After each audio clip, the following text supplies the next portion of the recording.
దివంగత సినీ నటుడు మాజీ కేంద్ర మంత్రి కృష్ణంరాజు సతీమణి శ్యామలాదేవి రాజకీయ రంగ ప్రవేశం చేస్తున్నారంటూ నరసాపురంలో పెద్ద ప్రచారం జరుగుతుంది. కృష్ణంరాజు కూడా గతంలో ఇక్కడి నుంచే ఎంపీగా ఎన్నికయ్యారు. అయితే శ్యామలాదేవి ఏ పార్టీ నుంచి పోటీలో ఉంటారన్నది స్పష్టం కాలేదు. కానీ ఆమె రాజకీయ ఆరంగేటానికి కుటుంబ సభ్యులు కూడా గ్రీన్ సిగ్నల్ ఇచ్చినట్లుగా తెలుస్తుంది.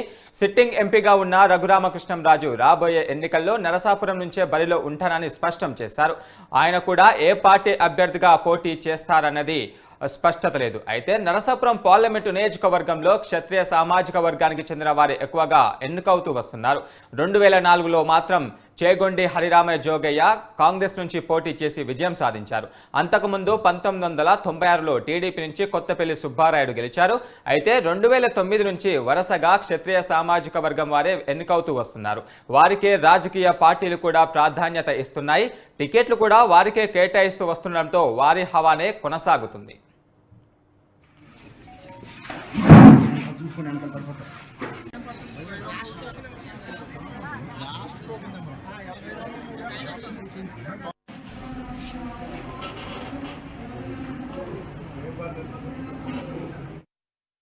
ఇక 1996 ఎన్నికల తర్వాత ఇక్కడ నుంచి టీడీపీ గెలుపొందలేకపోయింది. అందుకే ఈసారి ఎన్నికను టీడీపీ ప్రతిష్టాత్మకంగా తీసుకుంది.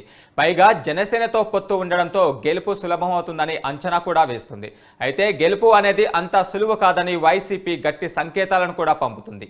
కృష్ణంరాజు సతీమణి శ్యామలాదేవిని నరసాపురం అభ్యర్థిగా బరిలోకి దింపాలని వైసీపీ డిసైడ్ అయినట్లుగా టాక్ వినిపిస్తుంది.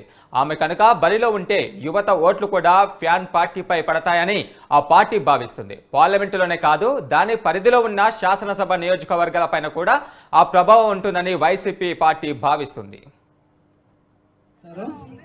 వాళ్ళందరికీ దిశానిర్దేశం జరుగుతుంటుంది. ఓన్లీ డాక్టర్స్ అందరూ కూడా ఎదర్ రూమ్ లో ఉన్నటువంటి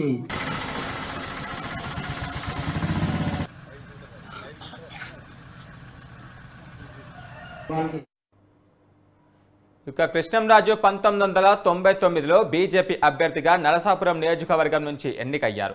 శ్యామలాదేవి ఇక్కడ నుంచి పోటీ చేసిన క్షత్రియ ఓటు బ్యాంకుతో పాటు pan India star Prabhas fans మొత్తం శ్యామలాదేవి వెంట నడుస్తారనడంలో సందేహం లేదు. క్షత్రియ సామాజిక వర్గంలో కృష్ణంరాజుకు ఉన్న పేరు ప్రతిష్టలు అదనపు బలం చేకూరుస్తాయి.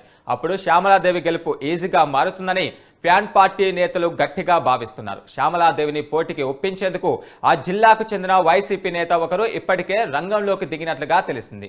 అలా కృష్ణంరాజుకు సతీమణితో చెక్ పెట్టాలన్న యోచనలో వైసీపీ భావిస్తుంది. అయితే శ్యామలాదేవి వైసీపీ నుంచి పోటీ చేస్తారా లేక తన భర్త కృష్ణంరాజు చివరి వరకున్న బీజేపీ తరఫున బరిలో దిగుతారా అన్న సస్పెన్షన్ కొనసాగుతుంది.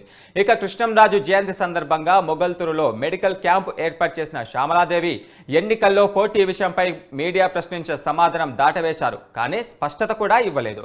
కృష్ణంరాజు కుటుంబ సన్నిహిత వర్గాలు మాత్రం శ్యామలాదేవి ఎన్నికల్లో నిలబడేందుకు ఆసక్తి చూపుతున్నట్లుగా వెల్లడించాయి. కాబట్టి శ్యామలాదేవి పోటీ లాంఛనమే అని తెలుస్తుంది.